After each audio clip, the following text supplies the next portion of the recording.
Good evening, everyone. I'm Nicole Boone. And I'm Bob Juback. Thanks for joining us tonight. First tonight at 6, a judge decides bond for the couple charged with the murder of Heather Elvis. Horry County Police say that Sydney and Tammy Moore killed Miss Elvis in mid-December at the Peachtree Landing in Saukesty. Elvis's car was found there abandoned. Her body, though, has not been found. Police arrested the Moores last month and charged them both with murder. They are husband and wife, and police say Sydney and Miss Elvis had a previous relationship. Both Moores faced a judge for a bond hearing earlier today. News 13's Megan Miller was there and joins us live tonight from the courthouse in Conway. Megan? All right, Megan, thanks so much. Moving on, the Darlington County Detention Center now has a new officer on duty. That officer is a 3.5-year-old retriever named Skip, who came to the detention center after working as a narcotics dog for the Darlington County Sheriff's Office.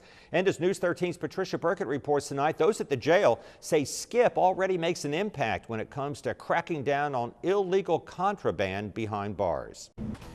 In tonight's Crime Tracker report, police took one man into custody after a standoff this morning on the South Strand. Horry County Police Lieutenant Robert Kegler says it all started as a domestic call on Coastline Court in the Indian Wells area of Murrells Inlet. Lieutenant Kegler says after the call, a man and woman barricaded themselves inside the home. After police made contact with them, both came out. Police have charged Wilbur Joshua Snow with criminal domestic violence of a high-end aggravated nature along with kidnapping. Myrtle's News 13 and 11. And a good evening to you, and thanks for joining us tonight. I'm Bob Juback. And I'm Erika Hayes. Tonight's coverage you can count on begins with no bond for the Horry County couple charged with the murder of Heather Elvis. Elvis's family reported her missing back on December 19th after police found her. The investigation continues after an early morning house fire that left one person dead in Hartsville. Hartsville fire officials say it happened in an apartment behind a home on South 8th Street. The victim's name has not been officially released. An autopsy is scheduled for tomorrow. Count on updates from News 13.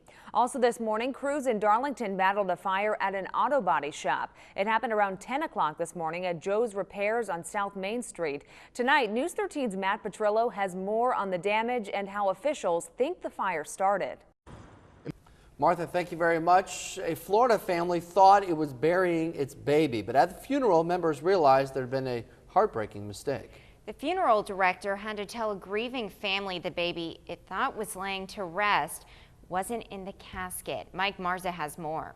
Next month, the city of Myrtle Beach will decide whether or not to ban beach tents within the city.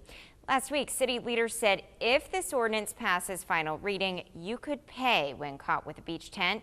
Officials may issue a warning first, but the misdemeanor charge would carry up to a $500 fine or 30 days in jail.